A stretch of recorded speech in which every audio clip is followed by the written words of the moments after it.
Swarna doctor সজীবের ছোট বোন। 18 জুলাই আমার ভাইয়া আন্দোলনে আসছিল, সাথে আমার ছোট ভাইকেও নিতে আসছিল, কারণ আমার ছোট ভাই উত্তরা একটা মাদ্রাসাতে পড়ে। তো ওর মাদ্রাসার ছুটি হয়ে গেছে, সেটা জানার পর সে ঢাকা আসছে। সে আসছে প্রায় দুপুরের 12টার দিকে। আমি আন্দোলনে সেদিন ছিলাম। আন্দোলনের এক পর্যায়ে ভাইয়ের সাথে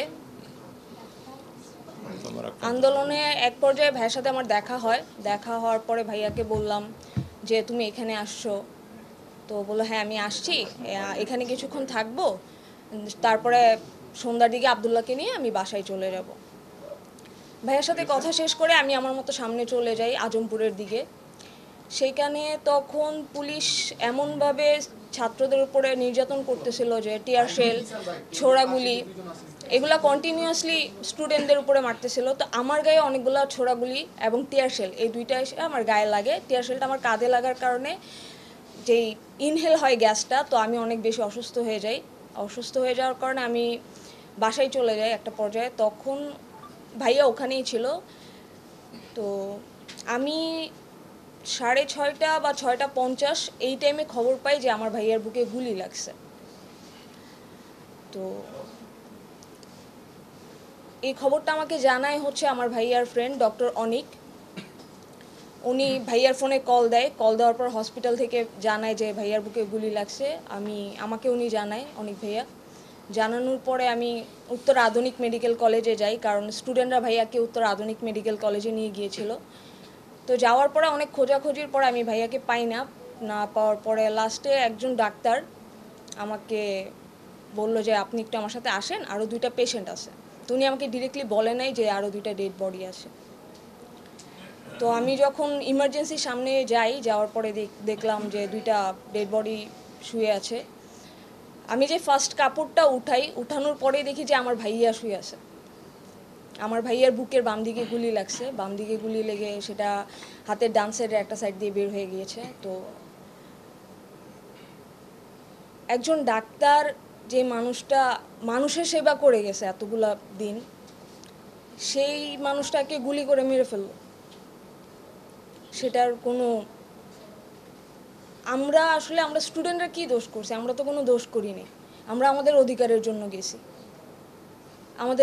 আমাদের ভাই বোন আরও যারা শহীদ আছে সবাইকে মেরে ফেললো। এখন দোষটা কার? এটাই দোষ। আমি আমার ভাইয়ের বিচার চেয়েছি, যে আমার ভাইকে যারা হত্যা করেছে। আমার ওখানে যেই পুলিশরা, ওখানে 2 থানার পুলিশ ছিল, আরও আশেপাশে যারা ছিল সব থানার পুলিশরাই ওখানে ওই দিন ছিল। তো আমার ভাইয়ের হত্যার বিচার যেন সুষ্ঠুভাবে হয়, সেটাই আমার ট্রাইব্যুনালের কাছে দাবি।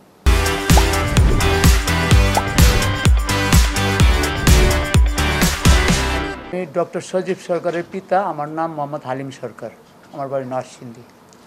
আমি ক্লাস 5 থেকে আমার ছেলে ডক্টর সজীবকে উত্তরা মাইলস্টোনে পড়াচ্ছি। উত্তরা মাইলস্টোনে 5-এ ভর্তি করছি। এখান থেকে ম্যাট্রিক পাস করলো, ইন্টার পাস করলো। তারপরে তাইরুন্নেসা মেমোরিয়াল মেডিকেল কলেজ থেকে তাকে MBBS পাস করছে 20 সালে। তো 20 সালে পাস করার পরে সে আমাকে জড়ায় ধরছিল যে বাবা আমি MBBS পাস করছি। তা আমি বলছিলাম যে বাবা তুমি তো MBBS পাস করছো, ঠিক আছে, তো তুমি একটা কাজ করো, তুমি হাতে গোনা বাংলাদেশে কয়েকজন ডাক্তারের মধ্যে একজন ডাক্তার হইবা। ঠিক আছে বাবা, আমি চেষ্টা করব। তো আমার ছেলে বাংলাদেশে হাতে গোনা ডাক্তারের মধ্যে একজনই ডাক্তার হয়েছেন, শহীদ ডাক্তার সজীব সরকার। কিন্তু মৃত, সে জীবিত না। জীবিত অবস্থায় সে হতে পারে নাই, কিন্তু হাতে গোনা কয়েকজনের মধ্যে একজন হয়েছেন ডক্টর সজীব সরকার। তো যাই হোক, আমি এখানে আসছি আমার এই মামলার সঠিক তদন্ত করে সঠিক বিচারের জন্য আমি এখানে এসেছি, এবং আমি একটা অভিযোগ দায়ের করেছি। এবং আমি আশা রাখি ট্রাইব্যুনালে, আমি যতটুকু জানতে পারছি যে ট্রাইব্যুনালে সঠিক বিচার হবে, বা আমিও আশা রাখি যে এখানে সত্য এবং সঠিক বিচারটা হবে, এবং সঠিকটা উদ্ঘাটন করে সঠিক বিচারের জন্য আমি এখানে এসেছি আর কি।